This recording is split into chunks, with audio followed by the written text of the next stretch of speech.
Edina, miss? Yeah.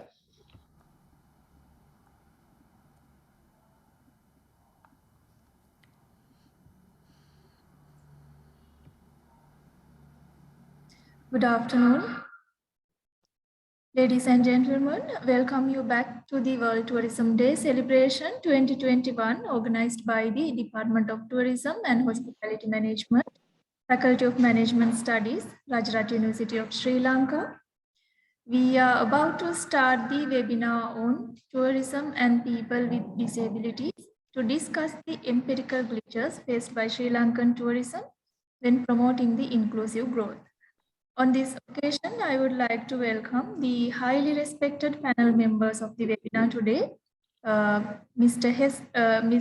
S. Hettiarachi, Secretary, Ministry of Tourism, Sri Lanka, Professor M.S.M. Aslam, Professor, Department of Tourism Management, Faculty of Management Studies, Sabaragamu University of Sri Lanka, Professor Edin Kakmak, Professor, Breda University of Applied Sciences, Ms. Marina Umesh, Regional Manager for the Skills for Inclusive Growth, and Mr. Surendra Singh, Employment Manager, Muskan Parents Association for Empowerment for Persons with Intellectual Disabilities, India.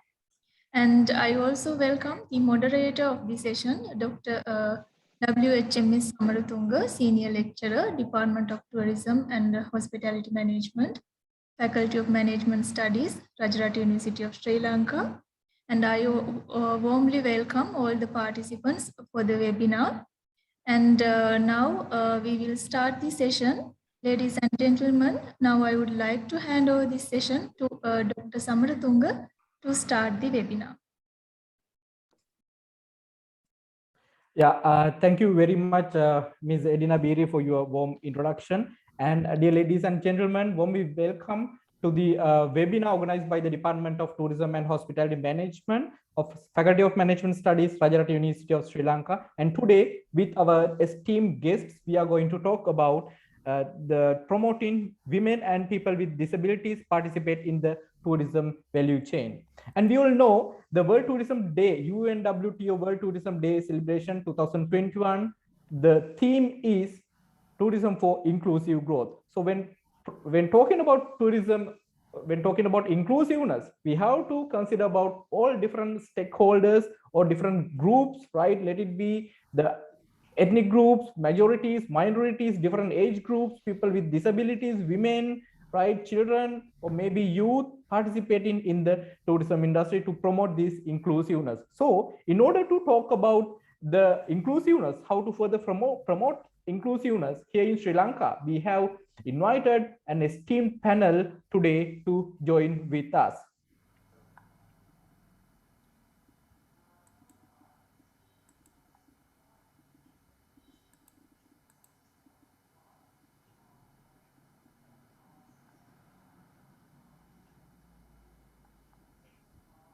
First, we have Mr. Hettiarachi, the Secretary of Ministry of Tourism and Aviation, Sri Lanka. He is a senior civil servant, a strategist and policy expert in Sri Lanka. Despite of his busy schedule, he joined with us today to share his thoughts about this inclusiveness and the policy framework available in Sri Lanka and the proposed policies to promote inclusive tourism in Sri Lanka. Sir, we warmly welcome you to the webinar. Thank you. Thank you. And secondly, we have our esteemed Professor Mohammad Aslam from Sabaragamu University of Sri Lanka. Professor Aslam is a resource person and a consultant for many national, provincial, local, and community level tourism planning and development projects in Sri Lanka. Further, he was at the Ministry Advisory Board on Community-Based Tourism Development in Sri Lanka from 2008 to 2010. Professor Aslam, most welcome to our webinar. Thank you very much, Manoj, Dr. Manoj. And then we have Professor Edin Kakmak from Breda University of Applied Sciences, Netherlands. He's an expert. His expertise include international marketing strategies, public relations strategies, intellectual communications, concept development and management, tourism, and he's also an international tourism policy expert. And he has coordinated and taught a range of courses on destination management, context related to and field research at introductory and advanced levels of tourism education. And Professor Kakmak you're most welcome to our webinar. And fourth, we have Ms. Marina Umesh Gandhi, the Regional Manager for the Skills for Inclusive Growth, an Australian government-funded project. And she has over 20 years of professional experience in relation to women's economic empowerment, gender mainstreaming, disability inclusion, and tourism, where she gained knowledge and experience from UNICEF by working with UNICEF, Save the Children, International Organization for Migration, Care International, and Skills for Inclusive Growth Program. Ms. Marina, you're most welcome to our webinar. Thank you very much, Doctor. And finally, and most importantly, we have Mr. Surendra Singh.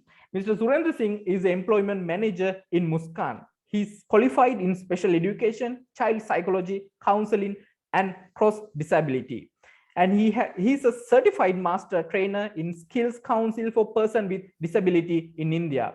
And Muskan, his employer, is a voluntary organization of parents and professionals working to secure necessary education, training, and habitation services for the intellectually challenged persons. Further, he has been awarded with the role model supporter of increased employment opportunity for disabled people in 2019 and Hindi Gaurav Social Activist Award in 2019 and Kalki Gaurav Samman Award as a social activist in 2020. Mr. Surendra Singh, you are most welcome to our webinar.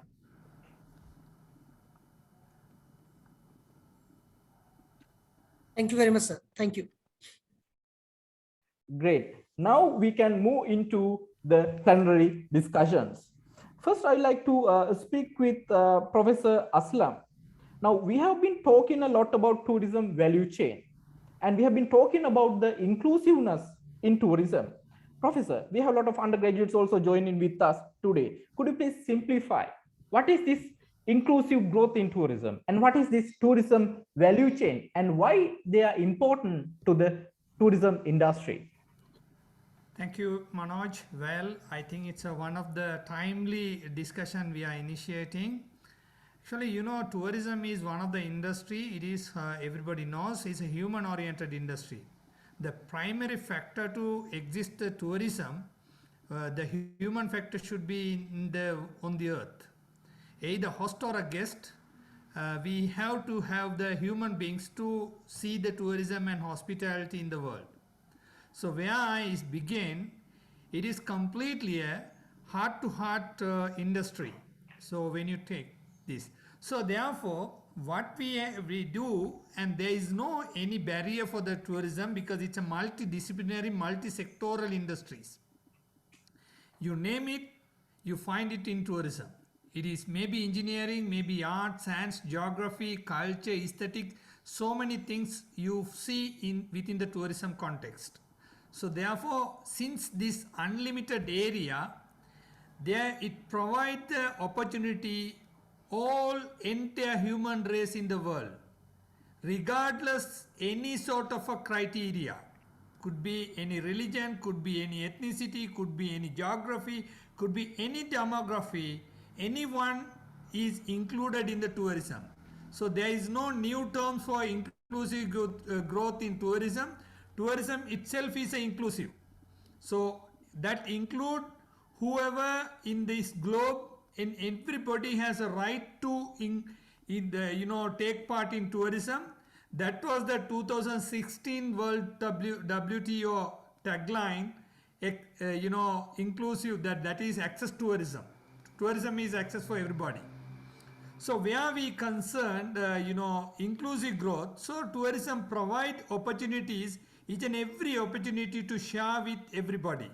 And the beauty of tourism is, as much as you share, the tourism will be more beautified. As much as you diversify, tourism will be more beautified. As much as you expanded to the remote, far remote and beyond that, tourism will be more beautiful. This is the obvious fact you can see in this world. So therefore, as much as we include more human beings, more people in the tourism, that's the thing. So inclusive growth, it is not alien or it is not a new thing in tourism. If as much as you include the people, that is the tourism That is what, WTO, UN especially promote tourism, which you promote, endless wealth sharing and beyond any geographical or demographical or any political territory. So anyone who is willing to take part in tourism, either guest or a host, the tourism will, is willing to take in. So this is what thing. So when you come to tourism value chain, I am precisely saying only the problem where we are considering the tourism value chain or a supply chain. This is the problem. We have created a gap between the inclusive growth and the tourism only due to the tourism value chain.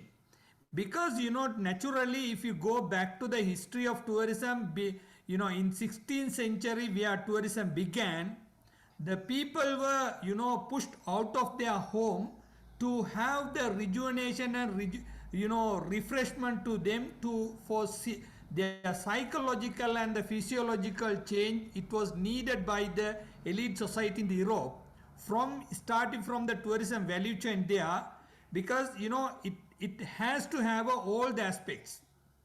But unfortunately, within the last half a century, we have been led by the conventional tourism or a mass tourism value chain, where we have narrowed down tourism value chain into the very limited sectors. That means we consider only the hotels or resorts or accessibility or a very limited sectors. But actually, from the origin of tourism, if you say, it is highly diversified, it includes so many things. So if a guest goes to a destination, whatever available in the destination, everything's included in the tourism value chain. So under that, now if we categorize the tourism value chain actors or a tourism value chain, very basically we can include into the 6 A's. What we say attraction, what we say accessibility, what we say amenities, what we say accommodation, what we say tourist activities or ancillary services. All these can include so many value chain actors in this tourism value chain, maybe through the backward linkage or maybe through the forward linkage. So this is that much expandable, diversifiable. Globally you find this tourism value chain, there is no limitation. But only the problem, due to the imperialistic approach tourism or else stage tourism after 1960s, led us to be narrowed down to the very limited area, where we have deprived so many people to not to include or not to take part in tourism. This is the mistake error happened in the recent past. So therefore, if we can identify the tourism value chain holistically, there will be plentiful opportunity for the communities, or they may be women, they may be youth, or they may be even the permanently with disabled. So anyone can take part. I think Mrs. Marina would have been a good witness. We are playing a very big role in the north and east and north central area, where we want to take more and more people from the rural area and people from the different categories to take part, to show how it is possible in the inclusive growth of tourism. So I think Mr. Hettiarji is there. He is the present leader for our tourism industry. I think he knows very well about these things. So he will be able to explain how the present tourism industry in Sri Lanka moving towards the people-centered tourism, where we want to include more and more people in the country and provide the opportunity for more people. So I think the undergraduate and all the people can be able to take part and play an active role as an actor or an agency in the tourism value chain. This will give a thriving condition for future in Sri Lanka. I think hope done the answer questions.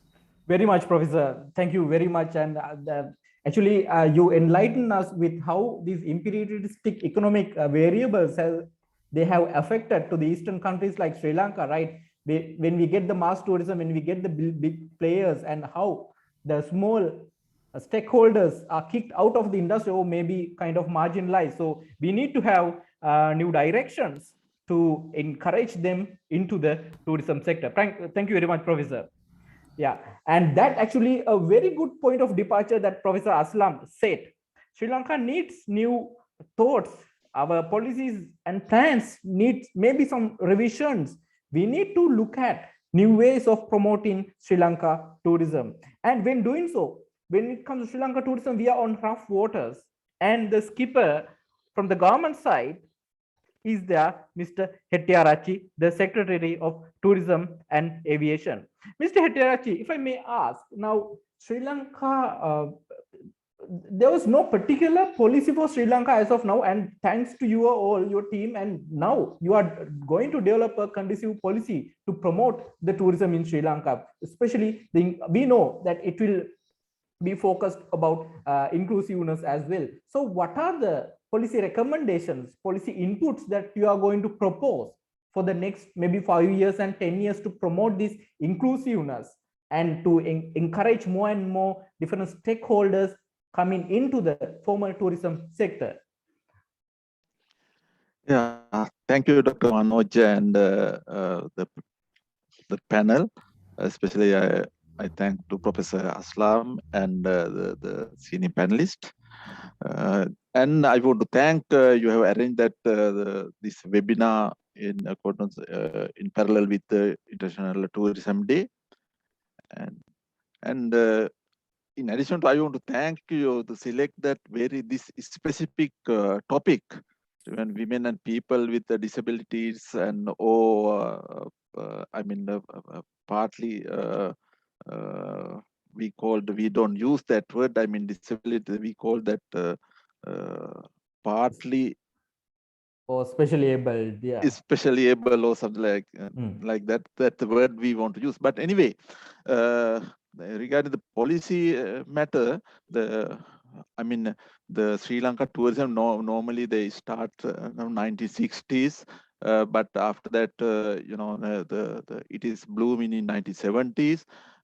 So until now, there's no such policy regarding the national policy created, so that we thought to actually we thought to discuss with that all relevant agencies, and we came to know that this without the policy direction, I mean without seeing that future another 10-15 years, we are unable to develop that tourism sector. So that we make a decision to prepare a policy paper so that we initiate it, and it is on the way. We actually got a lot of that stakeholders ideas and how to develop that this policy paper. So it is the policy paper, it is still in progress, and we focused on the sustainability. Sustainable is not only it is not only thinking about environment friendly or something like that. It is also the inclusiveness is there, the sustainability, because if it is sustainable, we want we want to get all the human beings and other sectors support into that. So in that context, we try to get most of the everybody's support from the policy. That's also inclusiveness, because the everybody's ideas and their ideas and their sometimes they have different thinking, and everything we want to incorporate in that the policy paper, so that the inclusiveness is there. And especially we focused on as I mentioned that sustainability, but we want to get different different stakeholders support. As Professor Aslam mentioned that there's a big link with that. There's a big link with the tourism industry. You can see that after the tourism, the bomb attack, Easter bomb attack, we came to know that the importance of the tourism industry. And after the COVID situation, is also same, because the tourism, the industries, it is very well connected with all sectors. So during that the COVID period, uh, the most of the people, I mean, they are unable to get their livelihood. So that we know normally that around 300,000 people directly or indirectly involved with the tourism industry. So they have lost their livelihood. So in that the, uh, the livelihood chain, that supply supply chain, they most of the sectors are involved in, not only the main hotel and transport sector. In addition to that, uh, from the airport to uh, homestay, the airplane to homestay, they all sectors are incorporated into the tourism sector, so that it is very inclusive type of thing. Then when we come into the main topic regarding that women and the disabled people, how they participate in the tourism industry. Actually, in Sri Lanka, we want a little bit shy about talking about the thing, because in Sri Lanka, because of various reasons, cultural and various reasons, the women participation of the tourism sector is very less. Actually, we calculate about around 4%. It is not actual figures, but anyway, the most statistics says that 4 to 8% of the women are participating in the tourism industry. That's this is I mean, compared with the other countries, it is very less. So that we want to take some kind of action on this regard. But recently, the hotel school, the Slithim, they have created a new policy, and it shows that that policy, uh, it's it's a gender equity and equity, GEE, G, and the prevention of sexual and gender-based violence, SGBV, policy of the Sri Lanka Institute of Tourism and Hotel Management. They have into the different policy for the, I mean, encourage the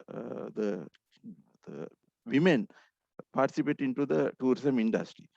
But the in the disabled I mean sector, we ignore it in Sri Lanka. And I personally, I didn't see any kind of people engaged in the disabled people engaging with the tourism. But I know that the Miss Marina is there, the Australian government funded S S S41G, S4IG, Skill for Inclusive Growth, has a strong focus on supporting equal opportunities for people with disabilities. I know they have some kind of program in Panama area.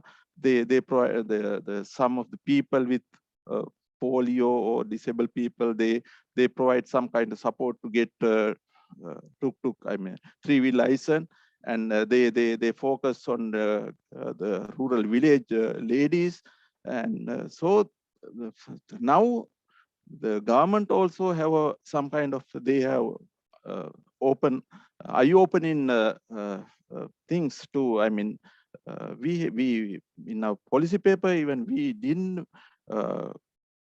categorically mention regarding that the differently able people. But after we producing that after we submitting our policy paper, we have the second stage of the strategic how to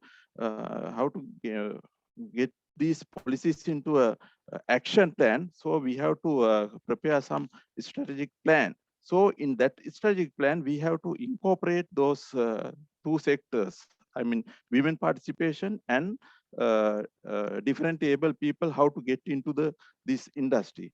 So these are the basic things I want to mention that. But some there are a number of areas for promoting women entrepreneurship training, particularly for beauty parlor, local food centers, local cultural and dancing performance centers, teaching local languages and local clothing centers.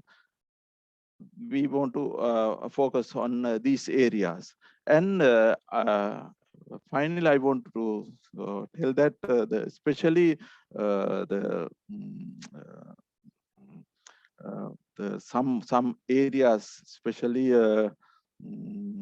what we call, how to say that,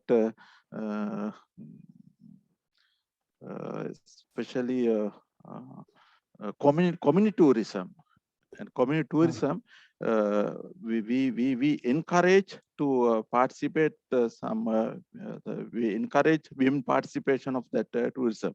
So these areas, especially more than 70% of women, they have directly engaged with that area. So community tourism, we incorporate in our policy paper to develop community tourism, and it clearly help to to eradicate some kind of disparity, the income distribution, unequal distribution of the income. So mainly hotel sector and transport sector are managed by the big companies. So most of the profit goes to, sometime maybe abroad or some big investors. But community tourism, we can the tourists, the expenditure directly goes to these people, so that we much focused on community tourism in our policy paper. So in that scenario, I think in future we basically focus on especially the women participation of the tourism industry. In addition to that, we want to get much focus on differently able people. The government policy, it says that normally 3% of the government recruitment of when recruit the people, 3% of the differently able people should be taken into this stream. But tourism sector, there's no such policy decision. So that we want to think about when we prepare our policy, but still we not finalize it. But we want to, give some kind of opportunity for these differently able people. But I want to say that definitely we will focus on especially for the women participation of the tourism industry. We can incorporate in our policy paper, as well as when we prepare our strategic plan for the next 3 years. It's been prepared so that we definitely incorporate these functions, these activities in this strategic paper. Thank you. Thank you very much, Mr. Hettiarachchi, for joining with us and sharing your expertise idea about how how Sri Lankan tourism, how the future of Sri Lankan tourism will look like, especially with promoting the inclusiveness and when enabling the women, more and more women to participate in the tourism value chain, and more the people, the differently able people joining with the tourism value chain. And you yourself as the leader, as a leading government officer, having this attitude is very much important, because we know then it will impact on the tourism policy document, and it will help us to articulate a very conducive and a comprehensive tourism policy document to enlighten or add more colors to the Sri Lanka tourism. Yeah, thank you very much, Mr. Hettiarachchi. Now we are moving into the Professor Erdin Kakmak. Professor, can you hear me? Professor Erdin? I can hear you well. Yeah, great. Okay. Could you please switch on your camera as well? Yeah. Okay. I think that my camera is actually muted by the host.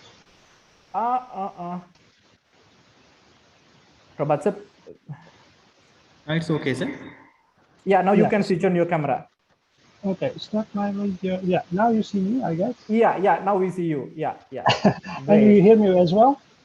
We can hear you perfectly. Yeah. Now that is great. So it took some time, but I'm back. and sorry for all this, let's say, irregularities. And then you have seen once again that when actually stop my video, yes, and okay. Yeah. Let me introduce you the topic, right? Okay. To catch up on. And Professor Edin Kakmak is a professor from Breda University, Netherlands, and we warmly welcome you to the webinar. And he's an expert. He's an expert, includes international marketing strategies, public relations strategies, intercultural communications, concept development and management, and tourism policies.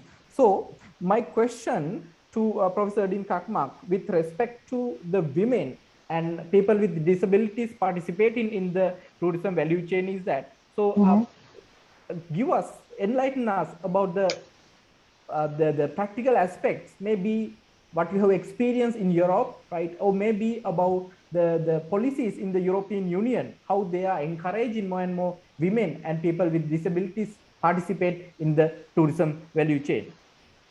Okay, thank you very much, Manoj, also invited me to this session. And Ayubawan, so to all the to Sri Lanka. Is it possible that I can share my my screen because it's still? Please share. I still can't share, but I don't know. But this you see that this one. Okay, do you see my? Yes, we can see it. Yeah, you can go to full screen and do it. Yeah. Okay. Yeah. Again, thank you for inviting me to this panel, and sorry for all this inconvenience that took some time to get connected. No, I actually I'm invited by Manoj and saying that to talk about the inclusive growth. So this is actually the theme of the World Tourism this year. And when we are talking about the inclusive growth, and there is an important issue is about the social exclusion of the vulnerable groups. And now these groups, those are mostly marginalized in the communities where they live, and they have actually a limited access to the built digital and the social environment. So how it actually works, and then how those people are supported in the European Union, I would like to talk a little bit about and a perspective from the Netherlands. Now, first of all, persons with disabilities, why actually this topic is important. Now, there is an urban shift. More and more people are living in the cities, and then at this moment, this is about more than 50%, and then within 10 years, it is expected that it will go up to the 70%. And by 2030, I mean, this is only almost 8 years time, around 1 billion world population will be disabilities, persons with disabilities. And an important event, 80% of this group lives in the global south. So this is actually a burning issue, and we need to think about how we can actually include this group of people in our contemporary community. Now, there is actually the concept of the sheltered employment, and sheltered employment is not about the equality. I mean, this doesn't mean that, hey, we are actually offering the same opportunities, the same possibilities to everyone, but it's about equity. So that you see that under the right picture. Yeah, we need to support people who need some help in the society. Otherwise, they can't be able actually to include our contemporary society. So, and in that sense, that the work environment of these people, they have to be adapted and based on these employees' possibilities. So, how it works in the Netherlands? In the Netherlands, we do have social workplaces. Those are supported by the government, but there's first of all there is an act, there is a rule, which are the Employment Act, WSV, that's in Dutch. This is actually intended to support these people who are unable to work under normal circumstances because of the physical, psychological, or the mental disabilities. And here the idea is actually how to bring these people back to the to the traditional labor market. And now, if we look about the numbers, I'm not going to do this with the make a speak with all the statistics, but there is one thing that I would say that in the last 10 years period, almost 30% of these people, let's say, they found a job in the traditional labor market. So here the idea is not only, let's say, supporting them with some special works, but train them, and then with an aim towards having these people back to the traditional labor market. What about the tourism sector, how it works? And now in the tourism sectors, there are social workplaces. Those are the traditional tourism, let's say, enterprises, which actually offers some support to these people. And but in the whole, let's say, the community or the alliance, there are many stakeholders. It's not only expected from the governments, but this is actually a collaboration among between the public organizations, private sectors, universities, of course, and as well as with some of the NGOs. And the coordination is mostly done through the local government organizations, city halls, and there are some also specific organizations under the city halls, which are also connected with each other, and they also, let's say, invited the relevant parties, and it is a contextual issue. I mean, this is not everywhere the same. So in that sense, in some cases, it needs to be well monitored, and then about the needs and also the office. How it works for the employees, so for the private sector, they receive approximately until 70% of the hourly wage of the people who are actually working in their place. In that sense, now, as you know, that in the Western world, the biggest actually cost,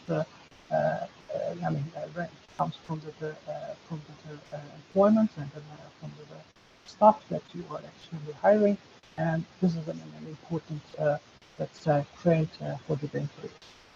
I would like to just give you an example from Brasilia Abrona. It's in Demand.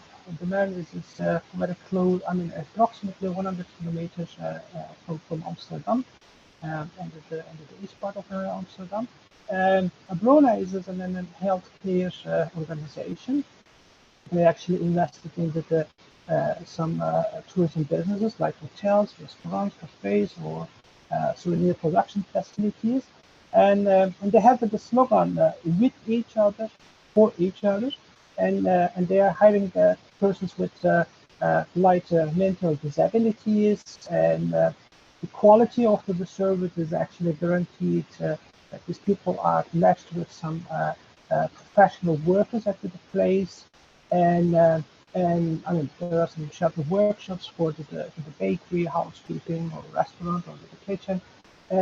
And again, I mean, here the idea is actually not to, let's say, keep this people with disabilities for the whole of their life in this organization, but the idea is actually how to can, how we can actually let them move to the traditional labor market where they get a paid job. And this is actually mainly with the idea. So in that sense, I mean, based on the let's say, individual situation, sometimes this period takes half year, sometimes 1 year, in some cases 2 or almost 3 years, but in a way that so they actually support these people to move to the traditional labor market and find a paid job.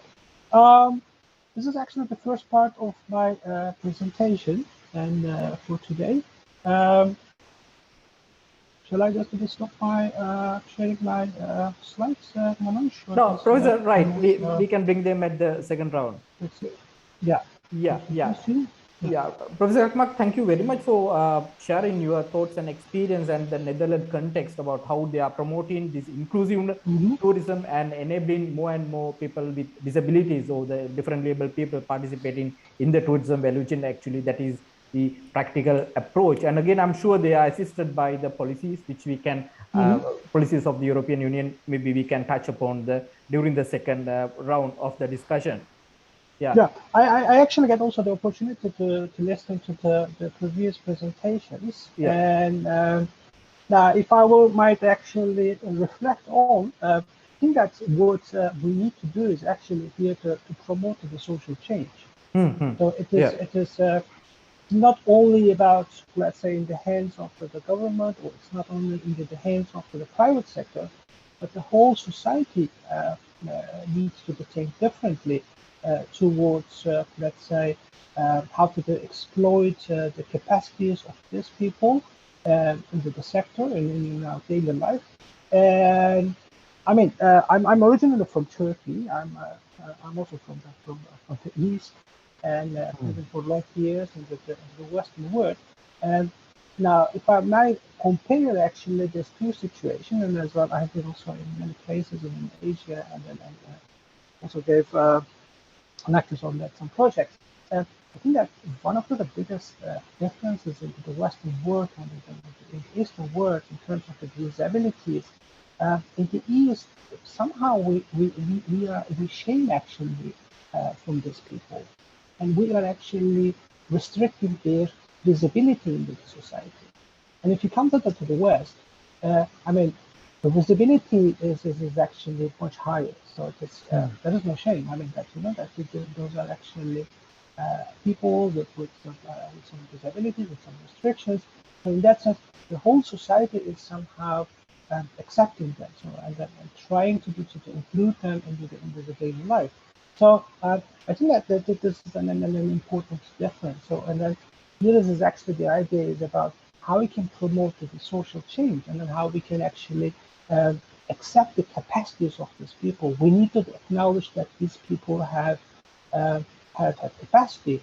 That I think that this is something that needs to be done actually with larger groups. So in that sense, this is actually in my terminology, I call it a wicked problem. Yeah. And a wicked problem can't be solved by only a nation or by only one stakeholder.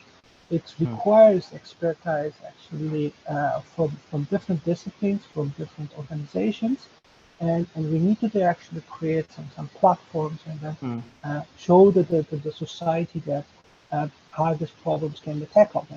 And the previous speaker was talking about the value chain. That's very, very important. I mean, in Sri Lanka, I mean that we need to first detect that what are the bottlenecks in this value chain, and then afterwards we need to think of that.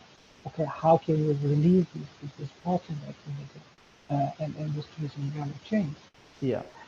Yeah, I think that I already just passed my time, and maybe you can continue, and then if I get to the word back, then I'll appreciate it. Yeah, thank you very much, Professor. Again, actually, it was a very insightful presentation on your knowledge and experience about the social change. Actually, we need some hours and hours to talk about the social change, especially in the Eastern context. We know when we have maybe a brother or sister or maybe a kid with a kind of a disability, mostly what the parents are doing is they play a kind of a defensive role. They keep them locked inside the house and not, I mean, it will tarnish their personality, confidence. I'm sure Mr. Surendra Singh will have much things to share about it and how to overcome those situations. Yeah.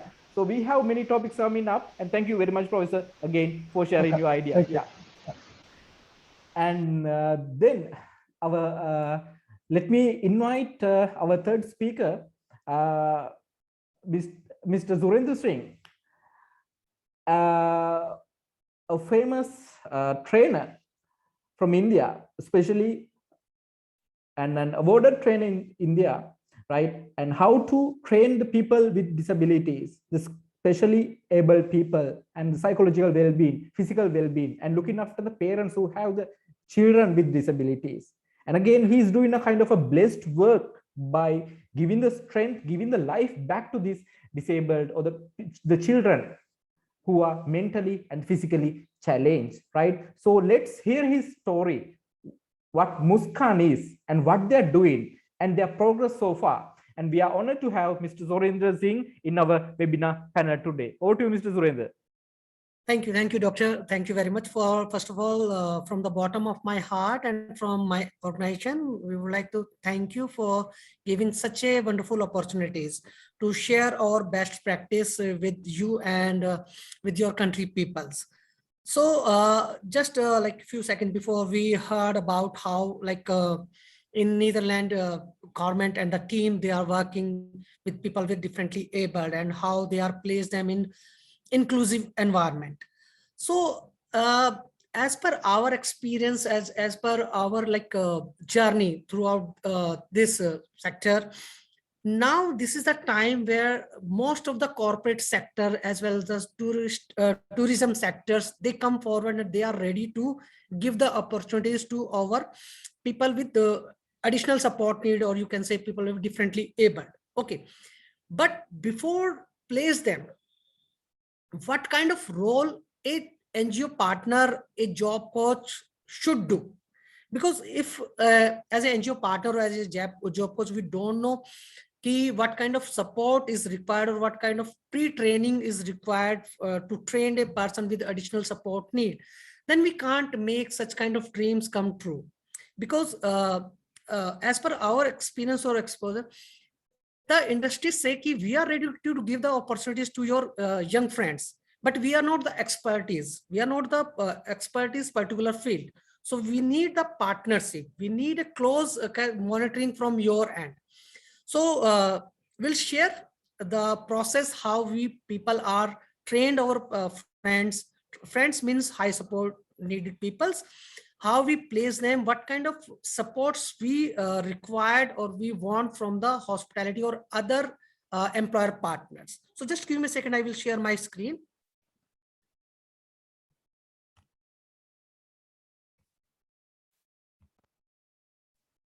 So is it visible? Yeah, it is visible. Yeah. Yeah, okay, perfectly fine. So if I say ki, like as any human being, and every human being after completing his schooling, colleging, or any vocational skills, their dream is to get a job, okay, where he can give his best and make his dream come true. So same is applicable for our people with the high support or people with additional support needed peoples. And why employment is important for them? Because the employment give them the value, the employment increase their self-esteem, the employment promote individual growth, the employments provide wages and choices, and employment increase integration. So for that, employment is required for the people with differently abled or people with intellectual or developmental disabilities. So as per Muskan experience, as per Muskan thought or research, we come to know this model ki our maximum majority of people with intellectual or developmental disabilities, they required supported work center, or you can say sheltered work center, because 60 to 70% people then require such kind of supportive environment. Then around 20 to 30% people with intellectual developmental disabilities, they go to the mainstream employment. And for 15 to 20%, those who are very high support kind of facilities required, they need kind of activity center where they place, they do some kind of creative arts type of work. And as per our experience, hardly 2 to 3% people they placed in self-employment. Why this percentage is low? The reason behind that, if someone is start their own business or suppose their own shop, he and she should a supporting hand for facilitate or for guide them. But our experience is that after a period, the facilitators take the lead and our friends go back. So that's why self-employment still date is not that much successful in India.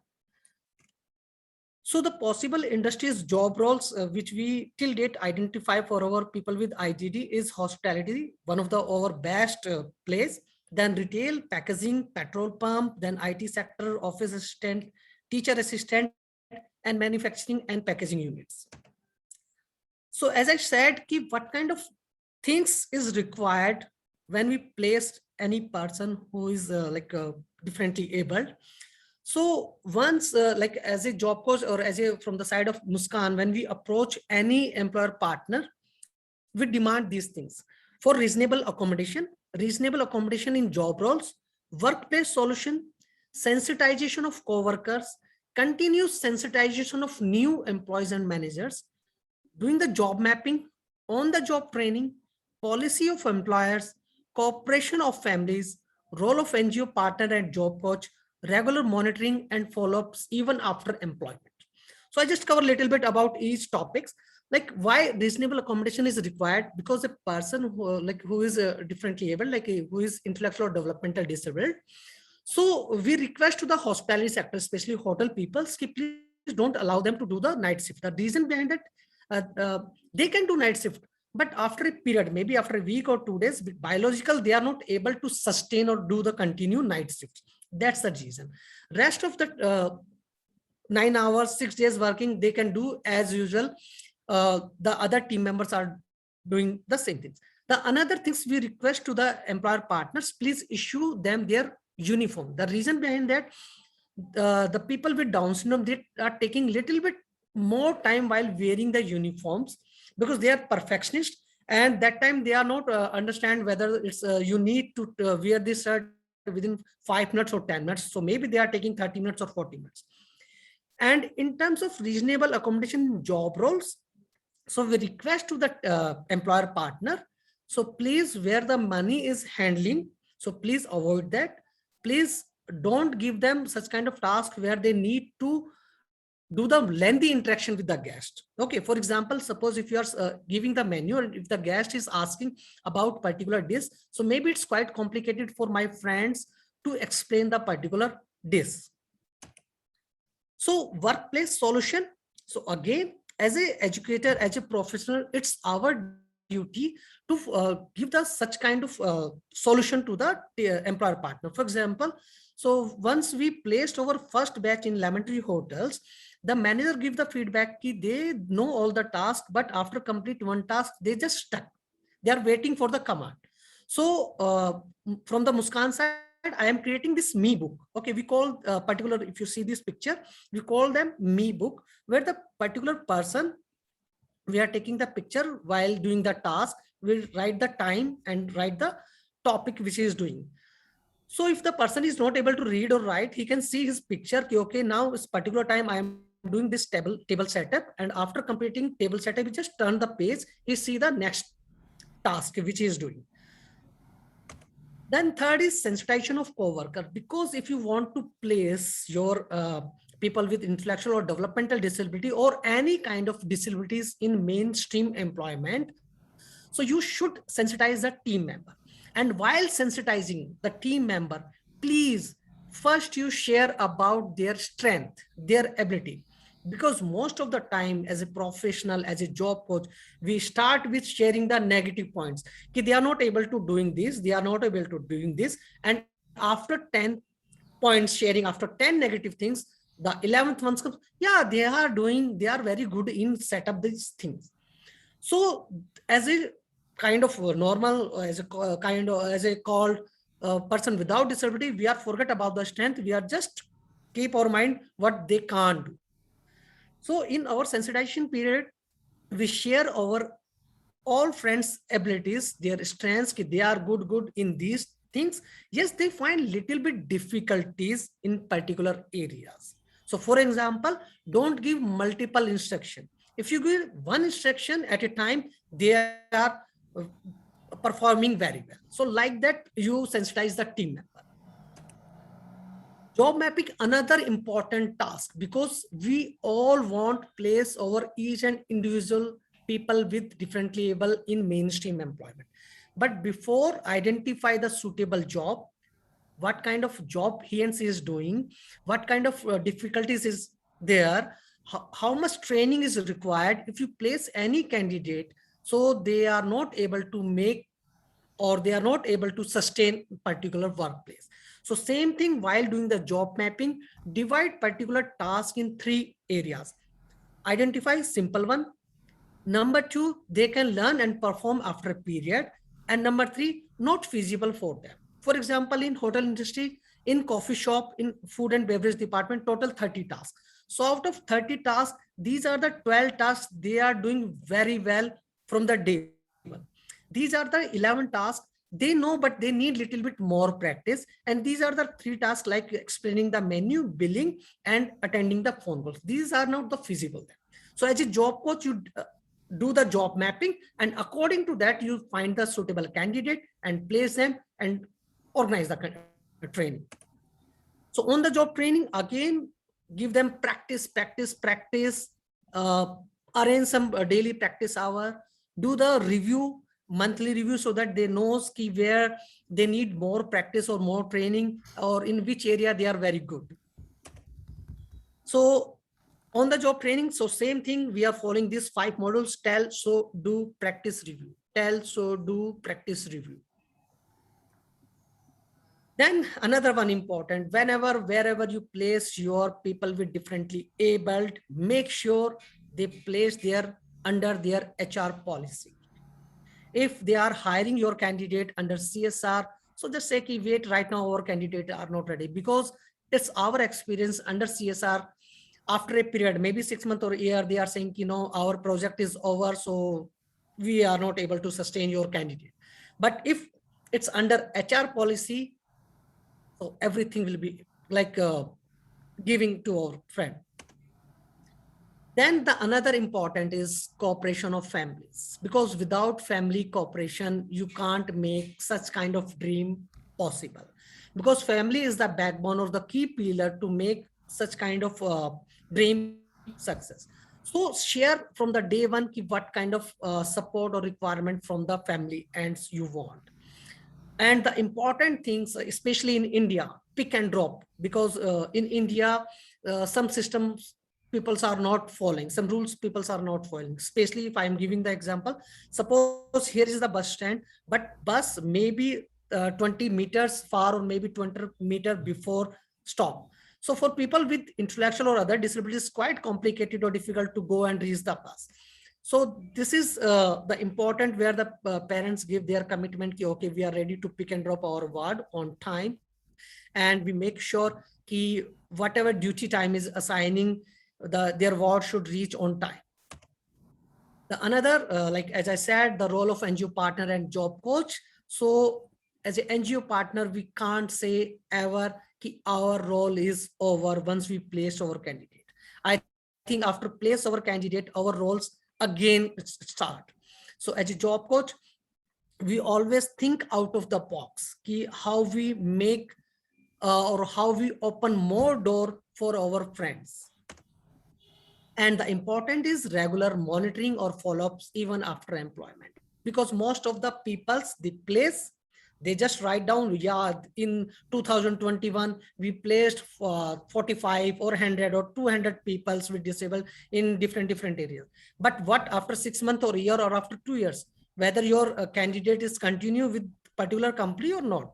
So in Muskan, we are doing regularly monitoring. We provide over 100% support to the employer partner. We never ever say now it's your responsibility. We say it's jointly our responsibility. So like that we make or such kind of dream success. And you can see this picture, never ever give up, because if as a job coach, as an NGO partner, if you give up, then we can't make such kind of dream success. So we need 100% cooperation support for making such kind of dream success. And I really tell you, especially in India now, more than 80% of employer partners, they are ready to open their door for people with differently able. But their simple request is, we need a job coach, we need a employer NGO partner who support us, who guide us for make this dream success. So thank you very much.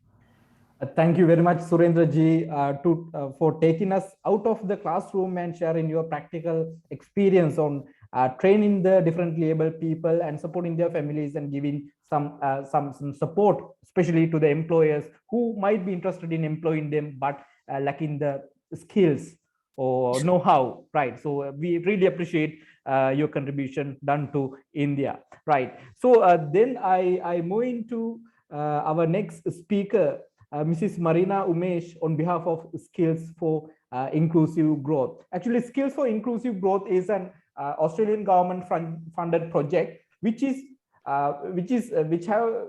been in operation in Sri Lanka for like last 3 or 4 years, if I'm correct, and it is one of the few associations, organizations in Sri Lanka that promotes this inclusiveness in Sri Lanka, including empowering women and empowering the people with disabilities and giving them some skills and bring them to the tourism value chain. So Ms. Marina, I'm inviting you to explain the role of the public, private and INGO sectors in promoting inclusive growth with respect to women and people with difficulties. In the meantime, what SOIG is there for, what you have been doing during these last couple of years and contributing to the tourism industry.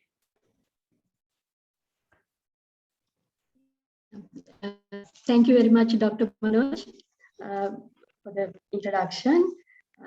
And also, I am really my privilege and honor to be with this expertise panel, especially with our respective Secretary Tourism Ministry and Dr. Aslam and other senior panelists. Thank you very much. And shall I share my Please do, slide? Yeah. Please, yeah.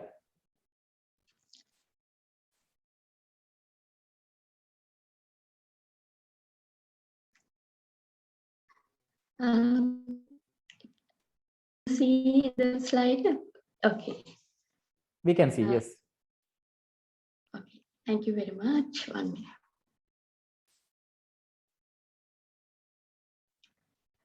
Right.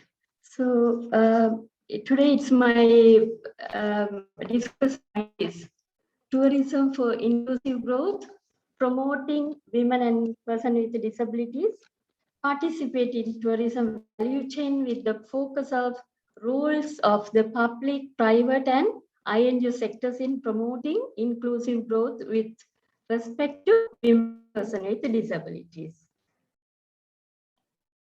So I would like to cover is a small brief introduction, the roles of public sector, roles of private sector, roles of INGO, NGO sectors, and empirical examples when promoting the inclusive growth, especially the program of Skills for Inclusive support of Australian government. And then conclusion with sharing resources available. So in the introduction part, it's actually important of public, private and NGO sectors inevitable to building the nations, because the public, private and NGOs, they can't divide and separately work. All need to work together to have building the nation. And then the people-centric tourism. As you all aware, the President of Sri Lanka Manifesto Vistas of Prosperity and Splendor contains 10 key policies. So one policy is people-centric tourism. So through this policy, definitely we can promote women and persons with disabilities in the tourism inclusive growth. And then UN Sustainable Development Goals in respect to women and persons with disabilities, where we can promote tourism inclusive growth. This is the brief introduction. And then the roles of public sector in brief. The roles of public sector is enabling environment for women and people with disabilities. It's important to have the enabling environment to get their participation, and they make sure the implementation of the ratified UN conventions, especially in relation to women and persons with disabilities. Involvement of Ministry of Tourism. Our respective secretary actually talked about the involvement, not only the national level, from community level to national level. So important where we can promote tourism from this all level. And Professor Dr. Aslam also talked about the tourism value chain.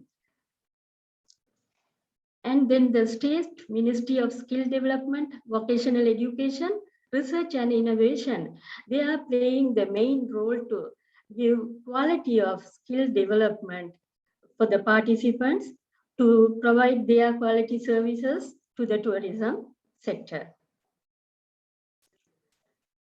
Right. If you see the department and authorities, the Sri Lanka Tourism Development Authority main function is to develop and regulate the tourism industry in Sri Lanka as the peak national tourism organization.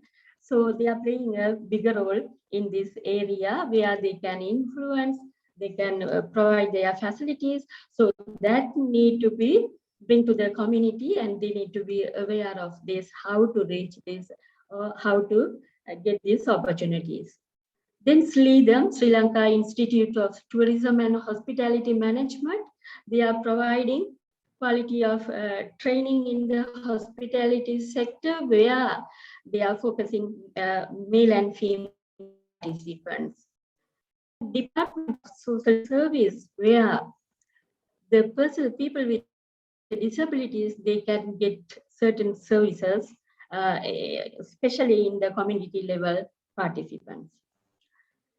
When we come to the roles of private sector, actually they are the main sector. They can really provide opportunities for women and persons with disabilities by enabling environment along with tourism value chain. This is really important. Needing to employ the people with disabilities and women, then there are a lot of opportunities and there are a lot of community they are waiting to join by getting the proper skills.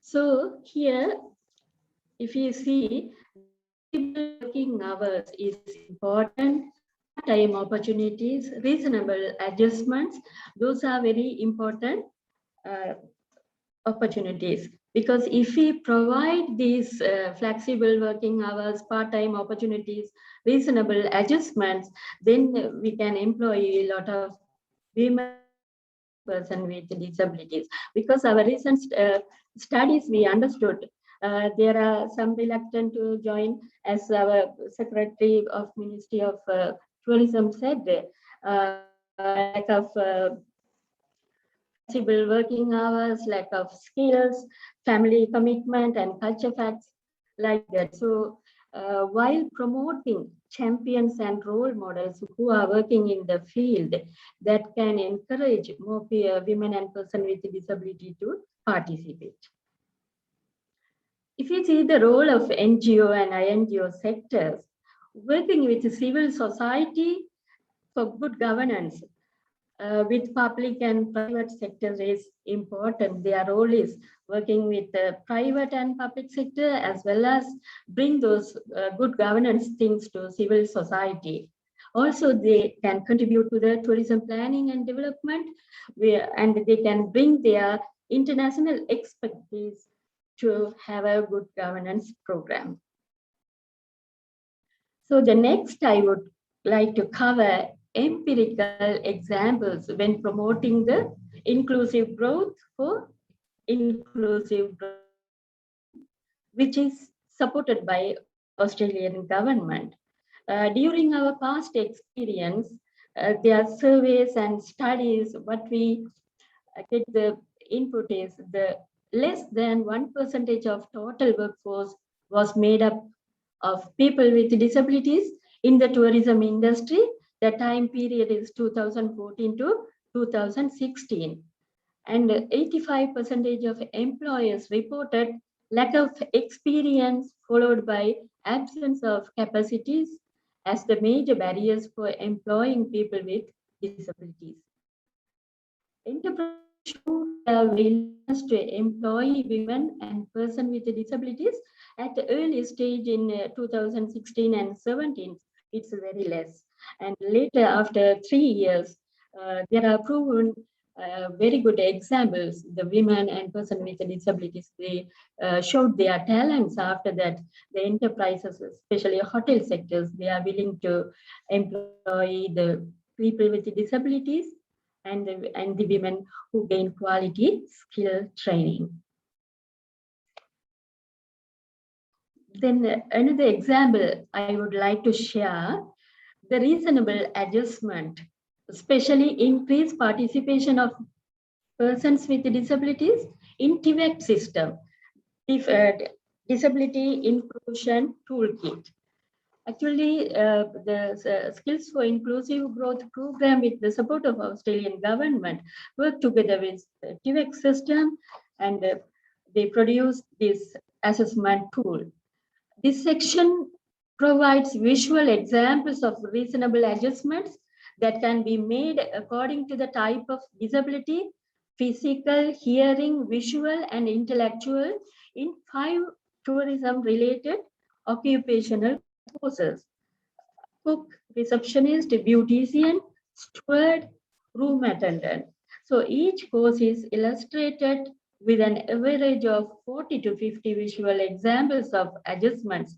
This variety of examples aim to create a better understanding and capacity to implement reasonable adjustments. We believe that they can applied and generalized to NVQ courses to accommodate the needs of candidates with disabilities during final assessments. This is actually really important part, because they can follow, they can have the training course, but at the end, when they assess, when they do assessment, this need to be considered. So really, it's a good work of TVEC in this regard. Also, I would like to show some photos. The first one, the tour guide training. If you see, there are high number of women participants. They gone through this training and they are willing to do the tour guiding. And the second one, the hearing and speech impaired participants, they gone through the hospitality sector training. And also here we can see one participant participated in a Supreme Chef program where cookery competition, she was selected. She's also speaking and hearing impaired, but she performed well and she is selected, and she gone through the qualities training and completed successfully. So these are the good examples. And also some other photos you can see. That's the photo one. Also, they are speaking and hearing impaired people. They showed their talents. And this one, surfing instructor. If you see the photo, the female surfing instructor, she's from Aragambe, and actually initially she is involved in this surfing as a hobby.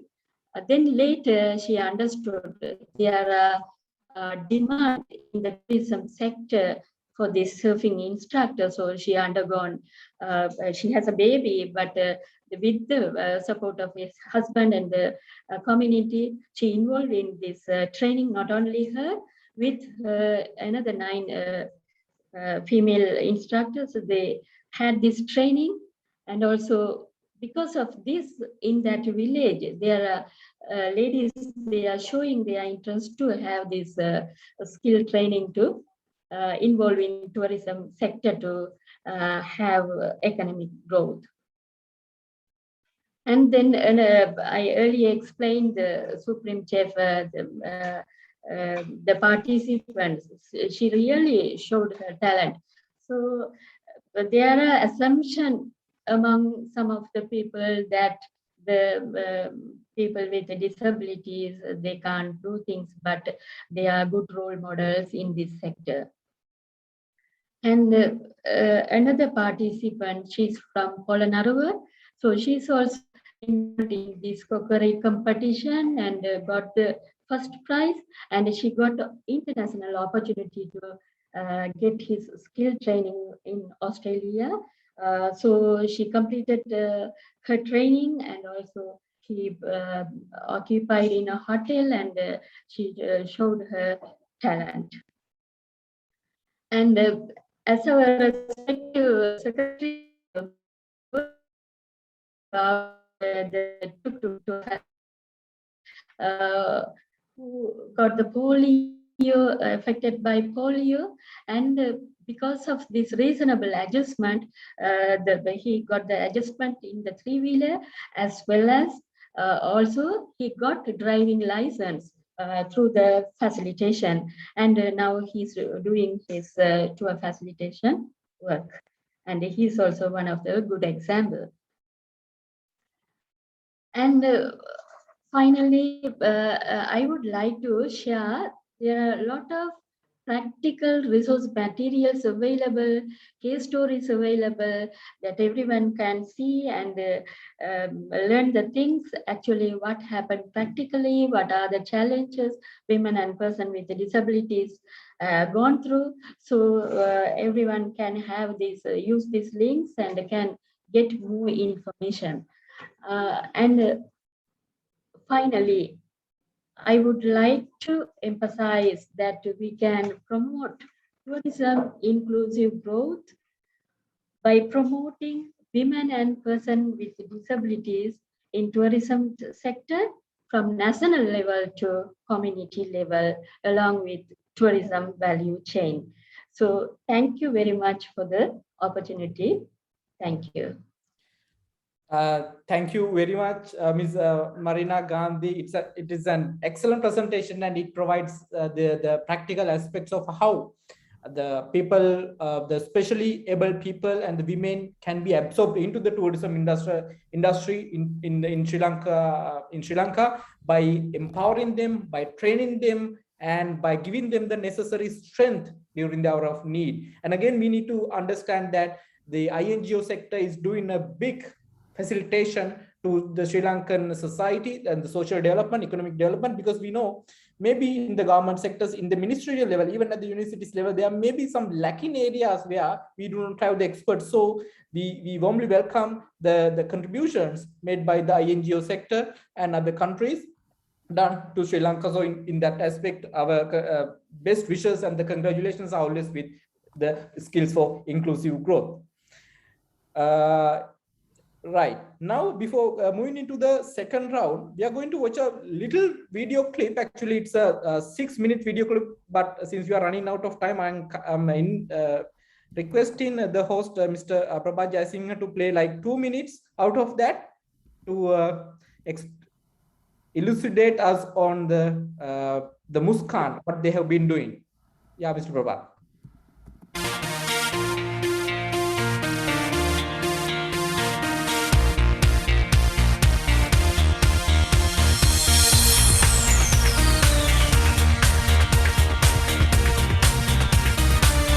मेरा नाम आरुषि कार्तिक है। मैं data entry में काम करती हूँ।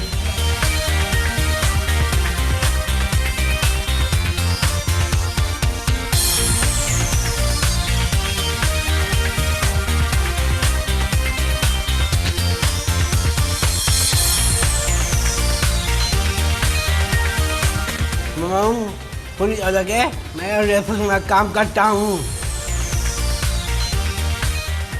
मेरा नाम मुकुंद नंदू है, मैं यहाँ पे काम करता हूँ। Thank you.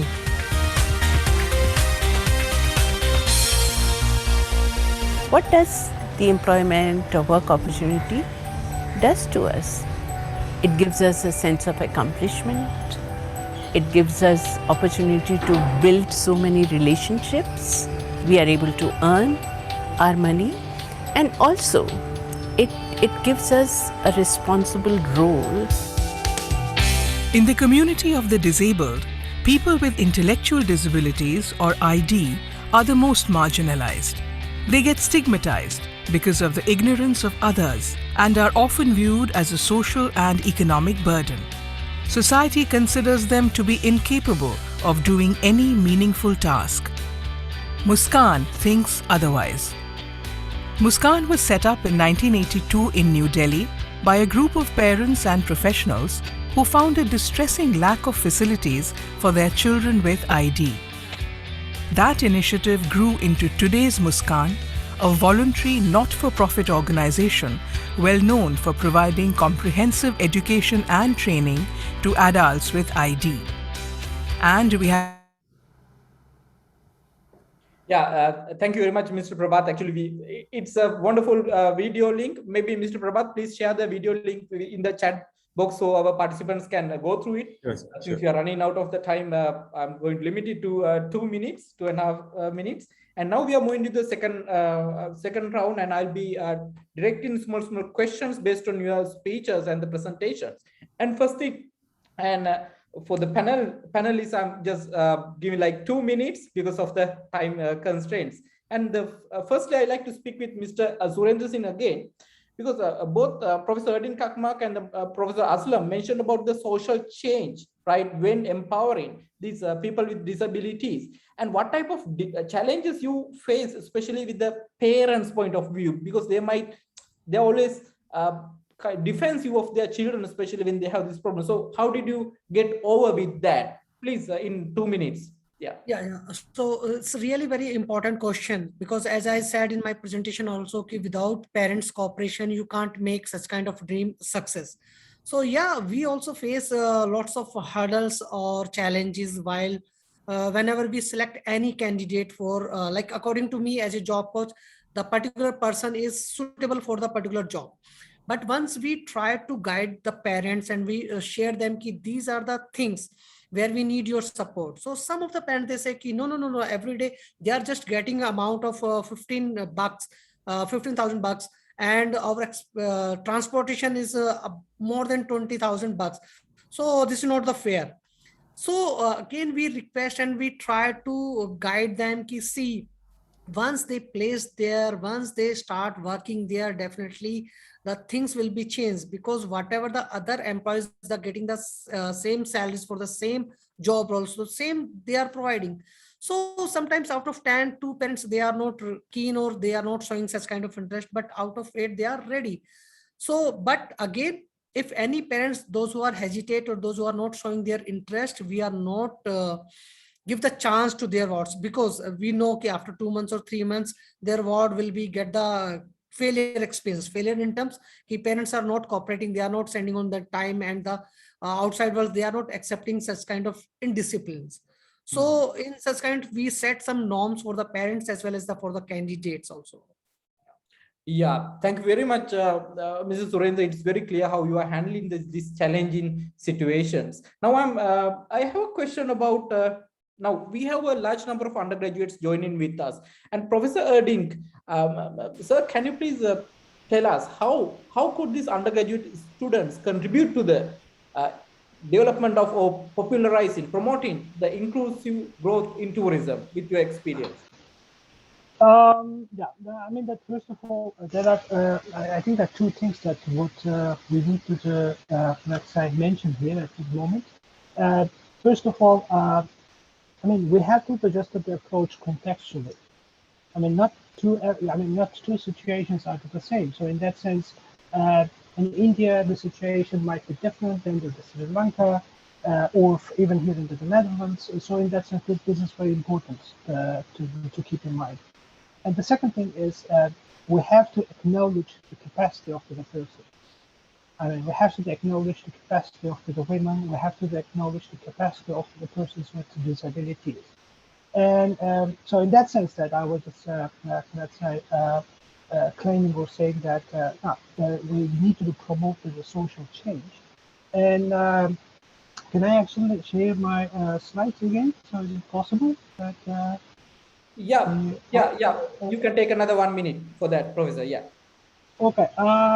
I still can't do that. Okay, just leave it because no, it still says it's muted. Anyway, I think that this is actually an important issue. So it is actually also mentioned that by the previous speaker that now we need to take another people-centric approach, and not only in tourism but in in all the sectors.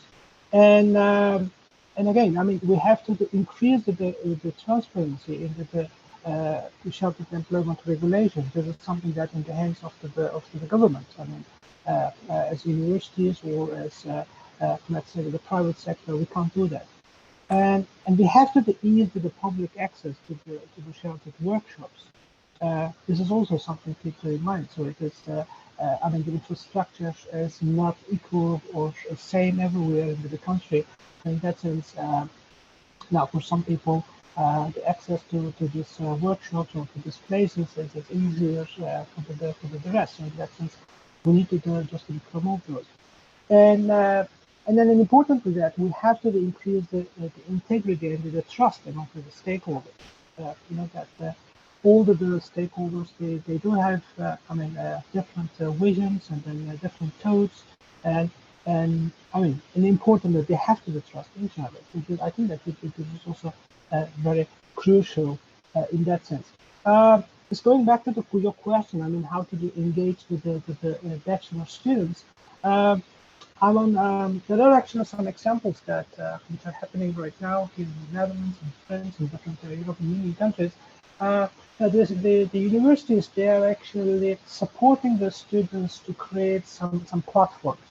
And in many cases, those are the online platforms and where the students, the academics, and then private and then the public sector representatives can meet. And students are actually using the knowledge or the experience of their masters, of the professors and the academics in that sense, and also let's say to map the capacities, the capitals of the let's say different stakeholders. So based on that, they are starting some social entrepreneurship projects together also with some international partners, and that we have seen also in the previous presentation. And you know, there are possible partners outside of the country. So in that sense, there is also a linkage needed to connect with them. So in that sense, here the idea is actually to increase the access to the information for people who are in need. And in this way also to promote the social exchange in the society. So in that sense, I mean, again, just back to my earlier comment about the contextual approach, we can't wait that the government will take an action. We can't wait that the international partners take an action. We have to look at our own capacity. So in that sense, this is very important. We have to take the initiative. So everywhere in the country, I mean, if you are a university professor, so you need to actually initiate with the students to take an action, and then they need to belong to this subject. I mean, they need to be the owner of this subject. So in that sense, this is not the subject of the government. This is not the subject of the private sector, but the whole society. Let's say, I mean, the ownership is the whole society. So in that sense, the idea is actually how we can make the students active in taking in an initiative and creating these platforms, and then support them actually let's say in this collaboration. I think I already passed my 2 minutes, and then yes. Thank you very much, Professor Kakmak. Your message is loud and clear to our students and what actions they need to take when promoting the inclusive tourism. Actually, when they are very clear on this particular concept, I'm sure when they're going to initiate a kind of entrepreneurship, uh, maybe a business, maybe some other venture, they will pay particular attention to adhere to these guidelines. And thank you very much for illustrating convex. No, I think that they are much more online than us. So I already showed that I'm not an expert in this online world, and so that the students they know much more than us. So it is how to arrange things in this online society. So in that sense, yeah, it's, let's say creating an online platform and then Yeah, yeah. inviting the relevant people. I think this would be a good Definitely. step Yeah. to Well, start with. Yeah. online is, I mean, because of COVID, we have all moved into this online platform and we can use the online tools to promote this Yeah. inclusive. Thank you, sir. Yeah. And, Professor Aslam, and sir, now Mr. Hettiarich also talked about these tourism policies and plans that they are going to introduce this inclusivity into their plans and policies. And with you, I know you have been working with the ministry for many years now. And what type of policies would you rather suggest to the tourism ministry with the proposed tourism policy to come to promote this inclusiveness in tourism? Yes, well, Dr. Manoj, I think this is one of the critical questions. Yeah. What actually you have asked me, right? Because as an academic, as a researcher or from the community perspective, I thinking usually, in the globe, and not only in Sri Lanka, we develop the policies and push the policy to the grassroots. This is generally happening. This is one of the blunder what we make in all over the world. Not only in Sri Lanka, we make the policies and we go to the grassroots and we ask them to buy the policies. I don't think it is gone no more. It is successful because it's a, sort of a shared value to bring inside the policies. To bring the shared values, we had to go to the grassroots and we had to sense the people's mind and heart. This is what I think brought by the Professor Edding and Mr. Surendra to work with the disabled people and work with the grassroots community, work with the women. We have to sense the pulse of the grassroots community and the people, where we have to identify the policies from that tent. So then that information should bring to the top and we have to sit together with them and we have to make the policies. That is what the policy will be very effective. Otherwise, usually we being a professors, we can develop a marvelous, wonderful, glamorous policies. But when we take this to the grassroots, the people may not be able to, accept, or people may not be feeling alien with these policies.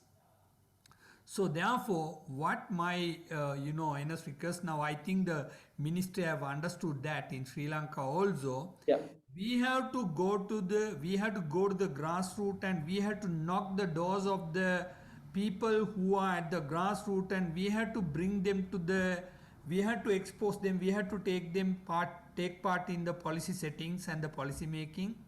And we have to understand their authentic feelings. They have to understand their genuine concern over the policies. So then we have to educate them first of all about the policies. I think that is what Professor Edding and Mr. Swarendra Singh highly pointed out, emphasized. The people must understand what is the need of the policies, why they need the policies. So they must be educated. And all the policies, we need to have a moral obligations. People should not be legally enforced. People should not be regulatory or authority intervene this. So they must be morally obliged. They should feel the policies, comfort.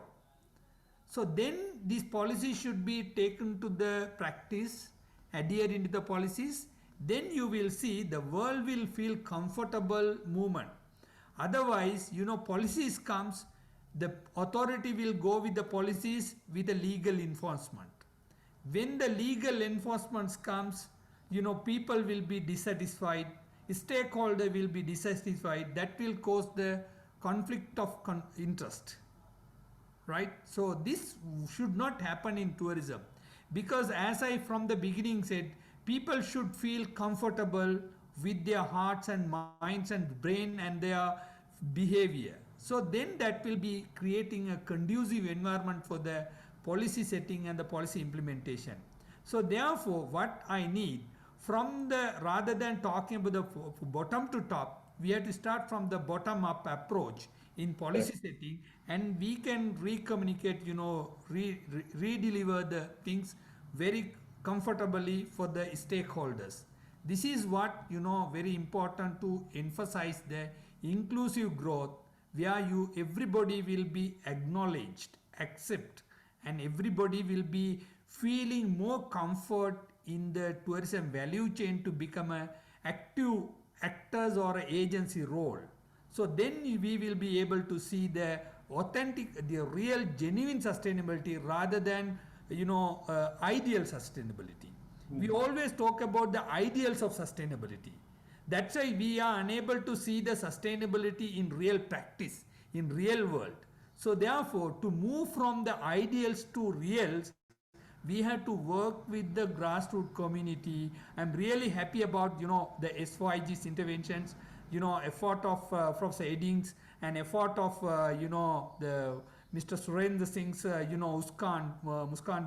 interventions. All these are good example or maybe benchmark for us to move ahead. So thank you very much. In addition to the organizer of the webinar, I should thanks as a citizen of the country for your valuable input to enrich our discussion and to support our future development of the tourism in nation, for the nation buildings. Thank you very much. Thank you. Thank you for your comprehensive answer, Professor. Before moving into my last question to Ms. Marina, I like to get this opportunity to Professor Erding, because I know you're already late for a meeting. Professor, is there any last words from you about promoting inclusive tourism in Sri Lanka? I think that Professor Aslam is actually framed very well. So I fully support him and then agree with him. And it is all actually, let's say, in your hands.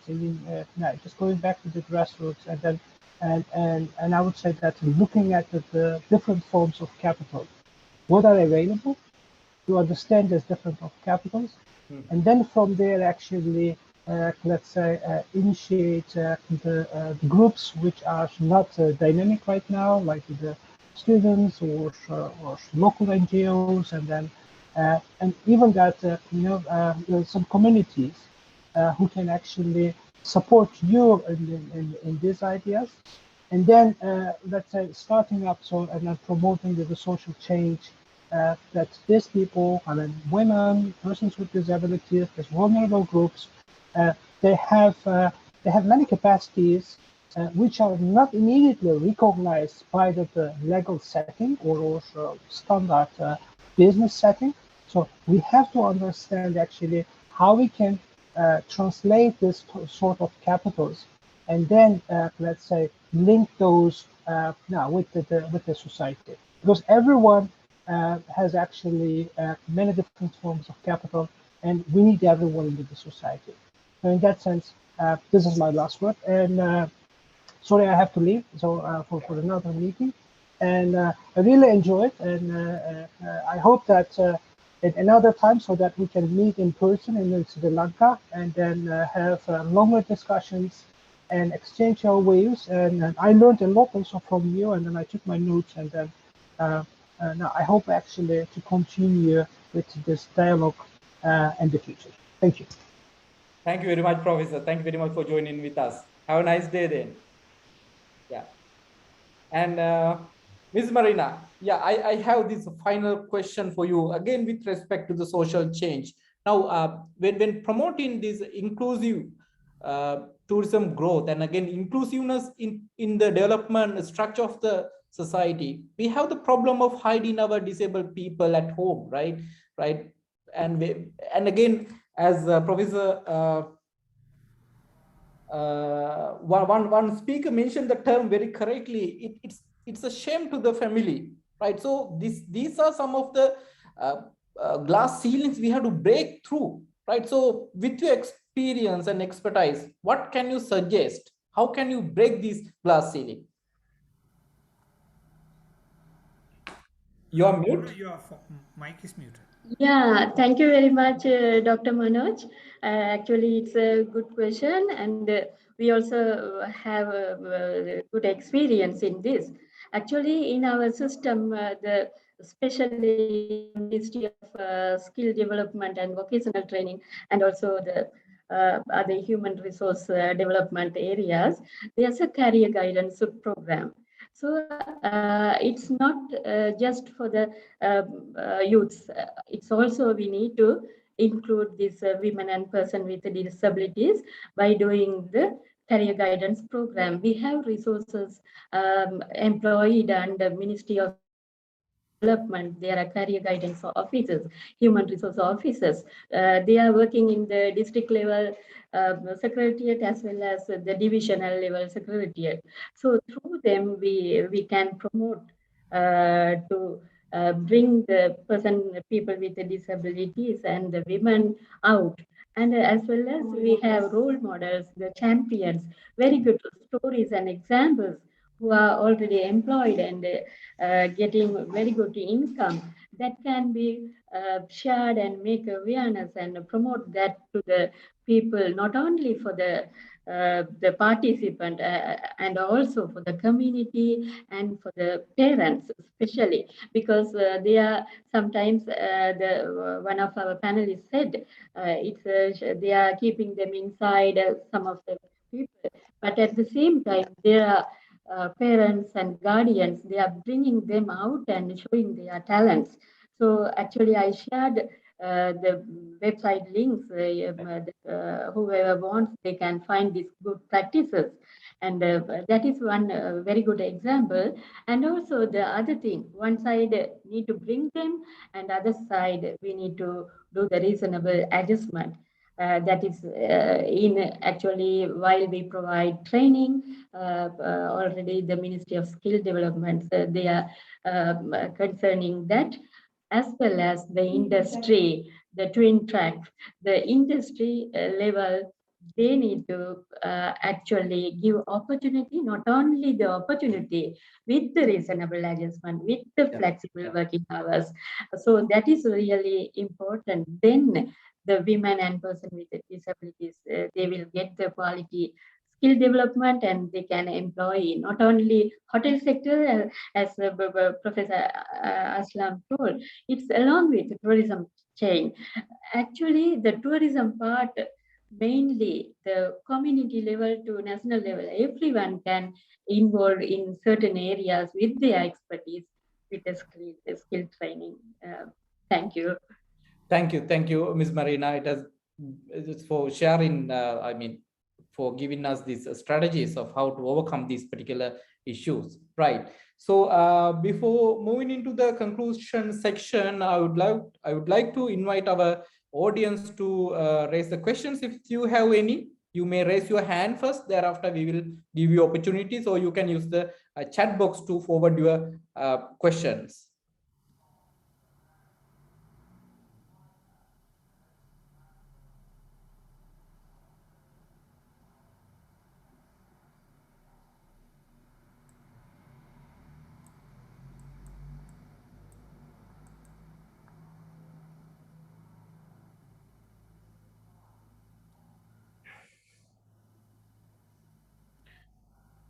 Right till they if you have any questions, please raise the hand or use the chat box. So in the meantime, I'm inviting Mr. Surendra Singh to mark his concluding remarks in 1 minute. So thank you very much, Dr. Manoj, for organizing this wonderful, what I can say, seminar, webinar, or interactive session. Definitely, I just want to say one thing only, the entire team, and especially for the Sri Lankan teams, those who are really keen to work on particular this sector.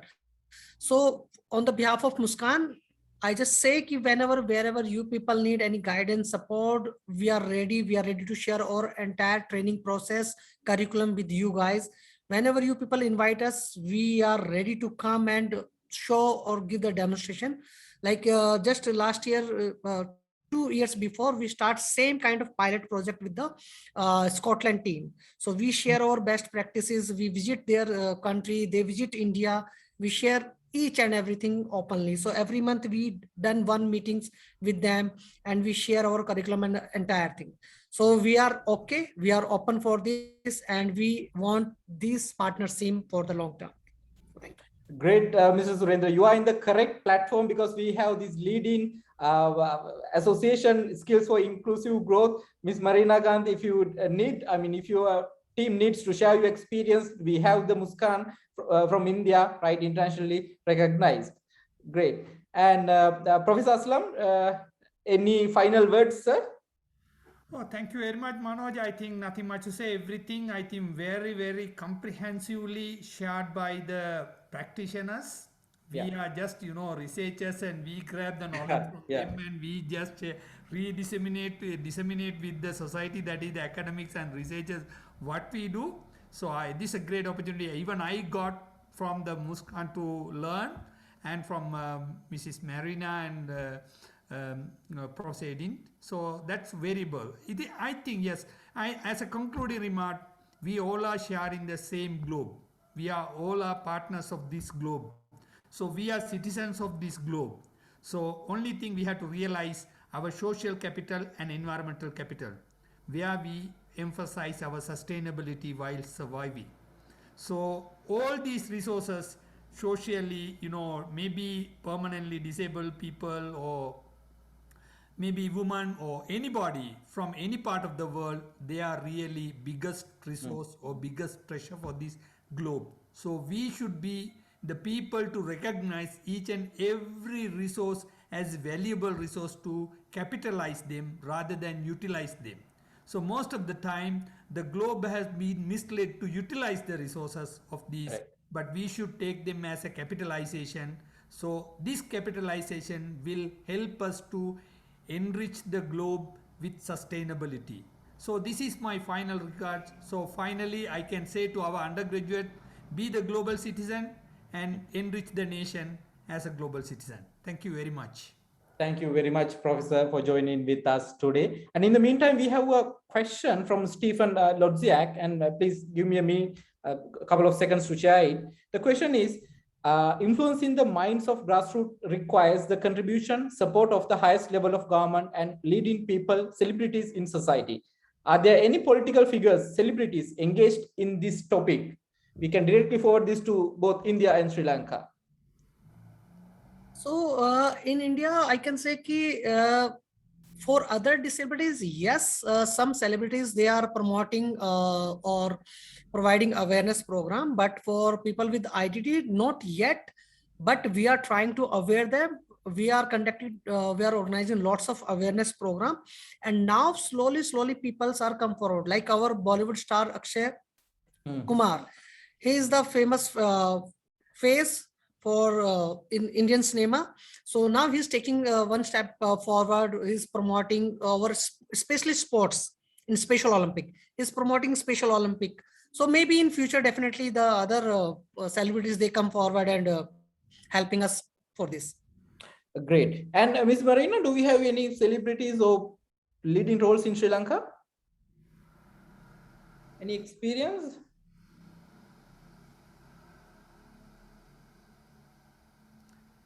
Yes, actually, we encourage this Supreme Chef participant, we can say, Melonica. We are saying she's a celebrity, and because of her, a lot of people got aware and want to come to the industry. Likewise, there are some other examples. Yes. Yeah, thank you very much, Ms. Gandhi. Professor, anything to add? Any name I comes? think, yes, I think this is, not celebrity. I think S4IG is one song they made. It's one of the very beautiful song. It's contributed by many artists, right? All right, okay. Right, that is one of the wonderful intervention they had, and I got the big push from them to support S5G to for the grassroots community. That was one of the wonderful song.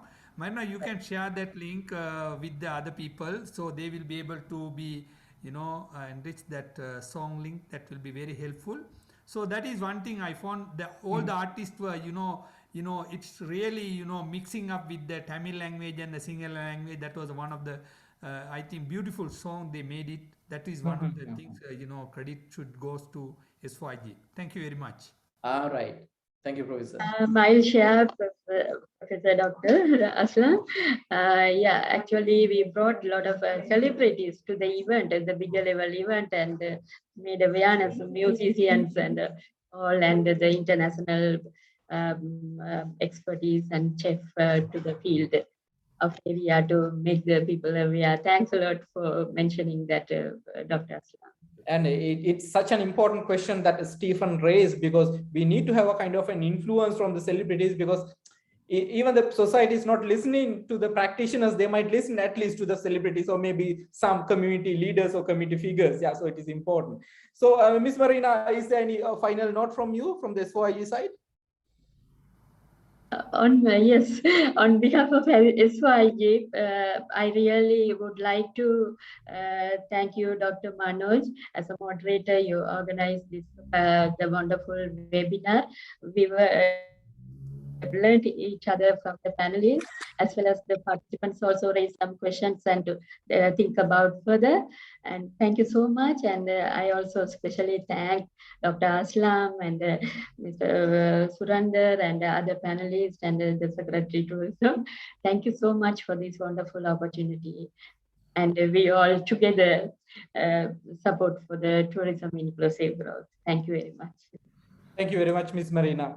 So let me recap our entire session today. We started this webinar is on promoting women and people with disabilities participate in the tourism value chain. And I take the opportunity to thank again Mr. Hettiarachchi, Sri Hettiarachchi, the Secretary of Ministry of Tourism and Aviation Sri Lanka, and Professor M.S.M. Aslam, Professor Adin Kakmark, Ms. Marina Umesh, and Mr. Surendra Singh for sharing their thoughts about the inclusive growth in tourism and how we can contribute, how the undergraduates can contribute, how the academia can contribute, how the private and the public sector can contribute for the inclusive growth in tourism. So while making that final note, I like to emphasize that this particular program was organized by in parallel to the World Tourism Day celebrations 2021 of the Department of Tourism and Hospitality Management, Faculty of Management Studies, Rajaratnam University of Sri Lanka. And I would like to extend